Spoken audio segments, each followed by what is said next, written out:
Welcome to Week 8 at US Bank Stadium.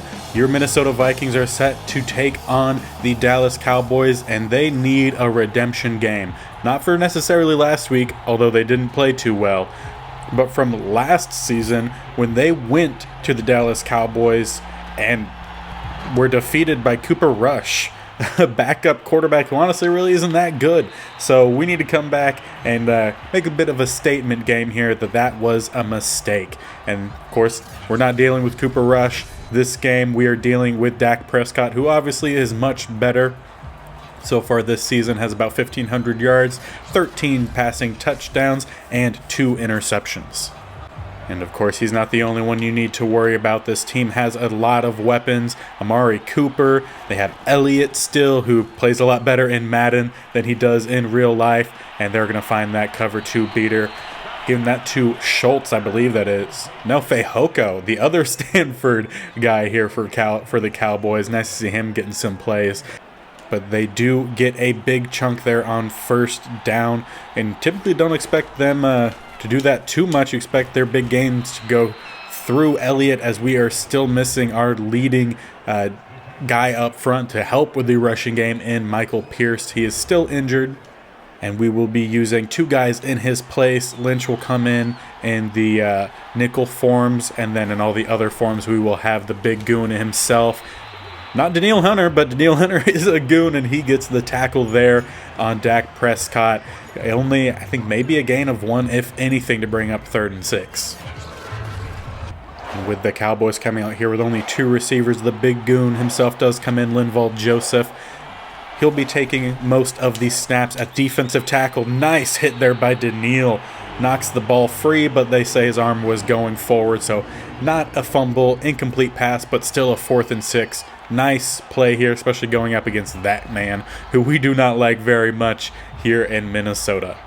The Cowboys will be looking to punt here on the 44-yard line. Most likely this is going to be kind of either going out close to the goal line or will be a touchback, as it is here, giving us the ball at the 20-yard line. Now, Saunders has had a kind of hit-and-go start, has 1,400 yards, 13 passing touchdowns, which is good, but has 12 interceptions and a couple fumbles as well. And that is the main worry with a rookie quarterback, is that sometimes they're going to force the ball, and when they do, it's going to lead to turnovers. We've seen that happen here. That's not going to be what happens on the first play. Going to hand it off to Dalvin. He'll get about 7 yards. Only had 10 carries last week, 54 yards. Pretty pedestrian game for him. But we're trying to limit some of his carries so he stays healthy for the majority of the season. However, when talking to the coaches this last week, they've talked about how they want to get him involved more this week and kind of send the offense through him, take a little bit of pressure off of Saunders, and he gets the first down for him here. We've also heard rumors, and more than just rumors, we've had it confirmed. The Vikings were looking at shopping Irv Smith. Nice dump off here to Ham, who gets close to the first down. But indeed, they were looking to shop around Irv Smith. However, apparently only one team got back to him, and that was the Jaguars, and they didn't offer very much. It was rumored to be a mid-late round pick in this coming draft, and then a late-round pick in the next draft. The Vikings decided that's not worth it. They'll just go ahead and move him on. They're going to go deep to Flanagan, overthrown by maybe a yard or so.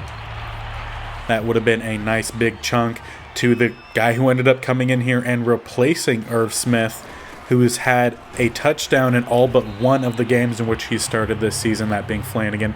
And on 3rd down, we come out in a spread look. First time that we've done so in this game so far. We've also spelled out our running back in Cook. Nice sidearm there. Gets the ball to Thielen for a nice chunk, getting us down inside the 20-yard line.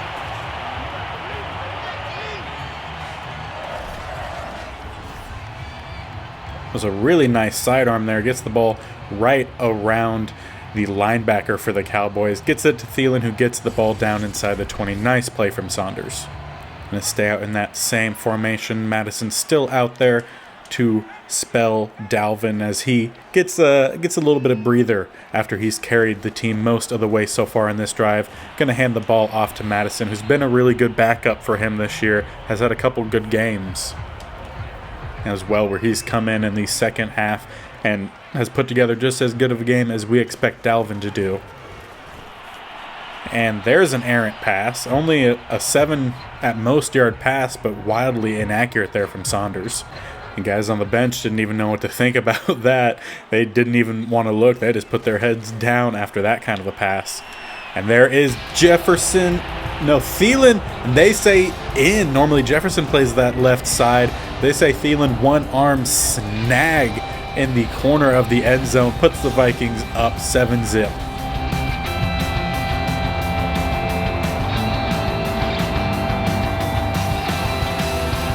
Thielen for a long time has been a huge threat in the red zone. For a couple years, he basically scored at least one touchdown a game in the red zone. He's so far having a fantastic year this year. I think he already has, I want to say about six receiving touchdowns. And of course, with that touchdown, that continues the streak of the Vikings scoring on their first drive of the game. Of course, following last week's game, as Harrison Smith is not able to get to Ezekiel Elliott in the backfield. But following last week's game, where they didn't score a touchdown on their first drive, they did get a field goal. They did end that streak. However, they'll continue the scoring points on the first possession as that pass is sailed out of bounds. I believe they were looking for Jarwin, the tight end formerly from Oklahoma State, on that play. They're going to get the screen out to Ezekiel Elliott, but Harrison Smith read that and gets the tackle, bringing up a 4th and 7 as he struts on him. Dalvin now comes out here with the offense, following a nice stop there by the defense. Coming out in a heavy set, they're going to hit the gap. I believe that was between the guard and the tackle, and it looks like one of the premier rushers for Dallas is injured, Lawrence, on that last play. At least he's slow to get up. And we'll actually see him head to the locker room. Looks like he's maybe holding an arm or a shoulder or something on that right-hand side. That could be a big loss for the Cowboys, as that's pretty much their main pass rusher that really gets a majority of their work in. Again, somewhat of an errant pass, but Justin Jefferson gets a nice reception on that after making the adjustment. He was going towards the sideline, but it was thrown back towards the middle of the field as he does cut back and gets that reception. And that's why they say don't throw to the opposite side of your strong arm, in this case rolling to the left when he is a righty. Or the Vikings will come out still in that big tight end set. It looks like it's going to be another pass. It looks like they're going to have the other rookie tight end, Lucas. Haven't seen him too much this year, but there's, I believe, his first reception as the quarter comes to the end. You know, we definitely haven't seen much of Lucas this year in terms of receptions. He's been out there in the 3 tight end set. He's a great blocker. He just doesn't have much speed. As they're going to go deep, and they have Jefferson, but he's not able to hold on to it. He ends up dropping the pass in the end zone. That would have been a nice roll-out pass there from Saunders, but hopefully we'll get him next time. Dalvin cuts back towards the middle. Nice cut. They do throw a flag down on this play. Don't believe that's going to be a face mask. No, looks like that's going to be holding. Going to back the Vikings up. They're going to call that on Christian Darrisaw. However, that holding was about 10 yards down the field, which just goes to show how well he blocked on that play. So we'll have a 2nd and 10. They have Ham on the sideline down to the 3. Saunders was rolling to the left, didn't think he had anything, just happened to glance back, and they had the fullback CJ Ham wide open. Fortunately couldn't get that ball deeper downfield to give the fullback a touchdown, but we'll take the big gain. Vikings coming back out again in that big tight end set. All the Vikings tight ends can block and can block fairly well, and they're going to follow right behind those tight ends into the end zone. Dalvin Cook with his 8th rushing touchdown on the season, putting your Vikings up 14-0 in this matchup against the Cowboys.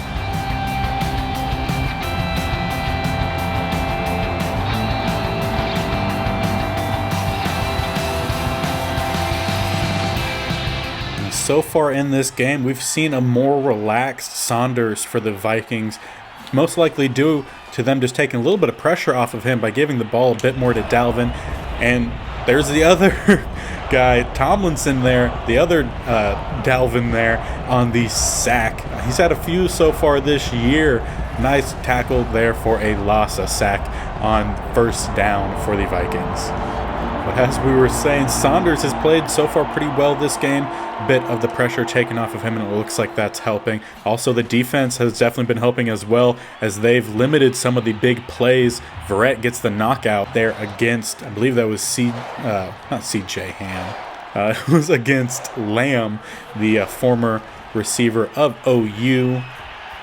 He so far has played pretty well in the league, but not the last two plays. Gets the pass dropped and then fumbles it with the big hit. Eric Kendricks picks it up and will take over on the 22.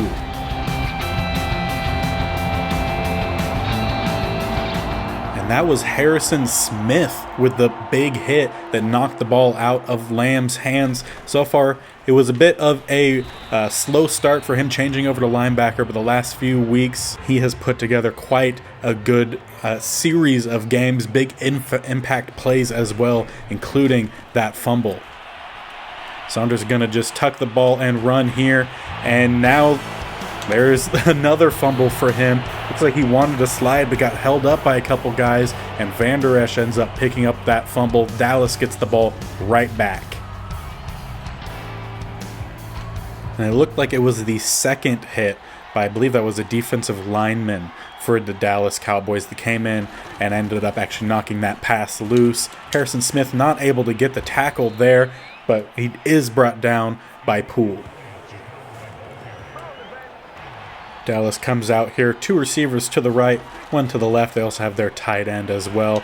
And they're going to go to CJ Lamb, who didn't expect to actually be able to run, as Verrett made an attempt to swat the ball away. He kind of froze, got hit backwards, and just took off down to the 39-yard line. Big gain, 40 yards to Lamb. And it's those big plays like that that could swing the momentum. Vikings only up 14-0. That lead can quickly disappear, and we've seen that happen before. However, there's another fumble. Not sure who's going to get there. No one quite noticed it until Elliott just happened to stumble on it. I believe, again, that was Harrison Smith who forced that fumble. I don't know what Saunders is doing dapping up. Maybe he's like, see, guys, I'm not the only one that fumbles. However, he would be the only one that fumbles and gives the ball away to the other team. Not sure what the quarterback is celebrating there for. They're going to pass here. Smith was a little bit late to that out route. Whoever gets a nice hit on him, bring up a 3rd and 1. And on 3rd and 1, the Cowboys come out in a bunch form here. Vikings stay in their double A gap look. They're going to hand the ball off. They had Joyner, who read it, ends up knocking the guard around a bit, and Ezekiel Elliott trips on him. However, Cameron Dantzler was a bit slow to get up on that last play. Cowboys send out the field goal team here to kick the ball from about the 37, and it is going to the left but sneaks back in. They're now on the board. First time in the game. Field goal by Greg Zuerlein here, bringing the score to 14-3 a little bit before half.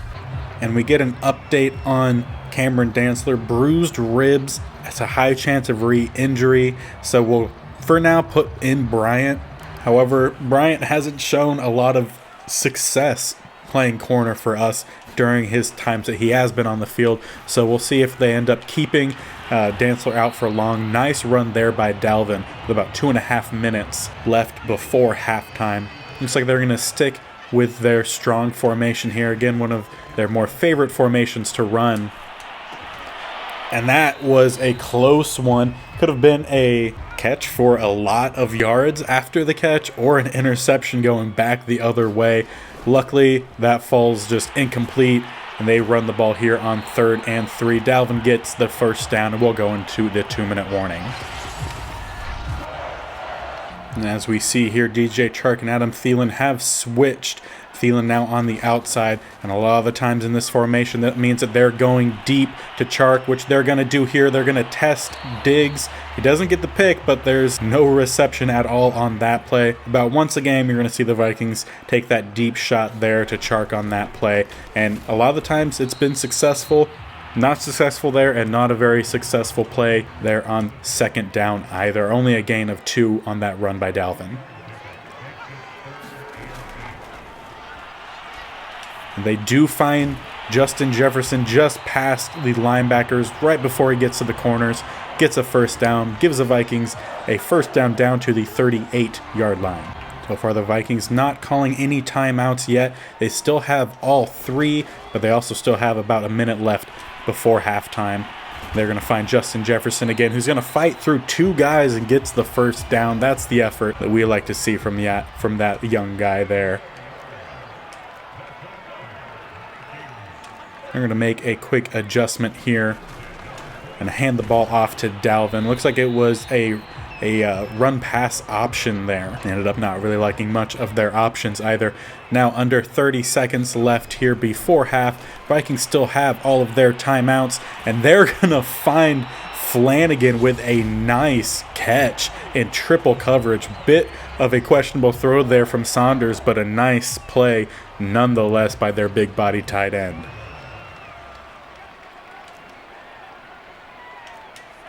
Looks like they come out here and they're going to actually make a bit of an adjustment to the play call as well. They're staying in a spread form on the 3-yard line. And they had Jefferson, however, quickly the cavalry arrived for the Cowboys, knocks that pass loose, and we'll go to 2nd and goal. Vikings come out in a goal line form here. They follow right behind their lineman and C.J. Ham, and Dalvin Cook is in again. Getting a little bicep work, and Vikings up 21-3 just before half. And following a not-so-great squib kick, the Cowboys come out at the 38-yard line just before half.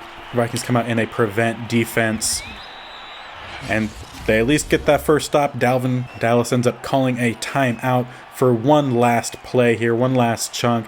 Most likely that it's going to be a deep throw to the end zone.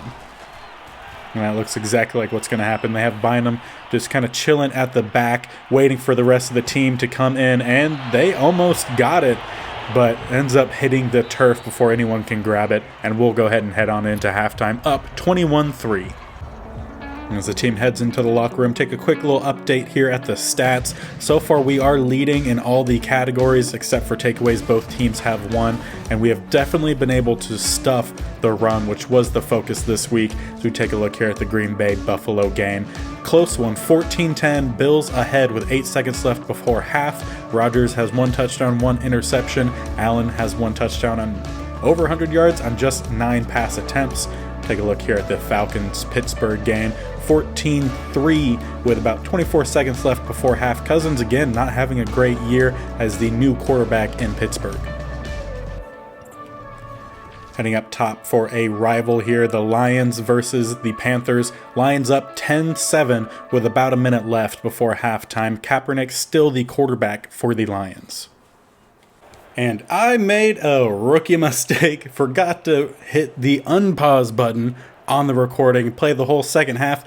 Fortunately for you guys, you didn't miss too much. As you can see here in the third quarter, there was no scoring that happened at all. Only had 2 more scores, 1 for each side, the whole second half. But let's run through here, see if we could find some highlights that we could show you. As you see here, there was nothing that happened in that third quarter. We did have some during the fourth quarter, so we'll take a look at those.